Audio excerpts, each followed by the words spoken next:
Samantala, pinalagaan ni Senate President Cheese Escudero ang pagbatikos ni Kabataan Party List Representative Raul Manuel sa proteksyong ilalaan ng Senado para kay Senator Bato de la Rosa kung sakaling tugisin din ito ng International Criminal Court. Giit ni Escudero, ang institutional courtesy ay patas at walang kinakailangan o kinikilingang political color. Magbabalita si Raymond Dadpaas. Tinabla ni Senate President Francis Cheese Escudero si Kabataan Party List Representative Raul Manuel matapos batikusin ng planong payagan si Senador Ronald Bato de la Rosa na maaring manatili sa Senado sa oras na may warrant of arrest na ito mula sa ICC o International Criminal Court.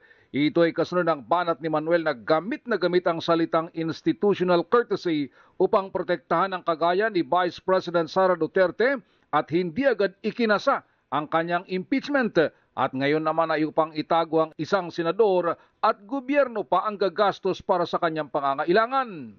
Paalala ni Escudero, ang institutional courtesy ay ibinibigay hindi lang ng Senado kundi pati na ng Kamara de Representantes sa lahat ng miyembro nito. Walang pinag-iba ito sa ibinigay na proteksyon noon ng Kamara de Representantes sa tinaguriang Batasan 5 na nagkanlong sa Kamara de Representantes noong 2006 nang kinasuhan sila ng rebellion.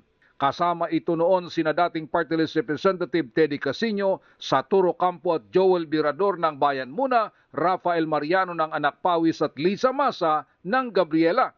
Giit ni Escudero, walang pinipili ng mga miyembro ng Kongreso para mabigyan ng courtesy anuman ang kanilang kulay sa politika at kasong kinakaharap. Para sa Pangulo ng Senado, mas mabuting huwag ng gatungan pa ni Representative Manuel ang galit at pagkahati-hati ng lahat dahil sa politika. Mas mabuting matuto ito sa karanasan at aral na maaring pakinabangan balang araw. Nauna nang sinabi ni Senate President Escudero na maaring manatili si De La Rosa sa gusali ng Senado sa oras na may warrant of arrest na ito mula sa ICC hanggat hindi nauubos ang kanyang legal remedy.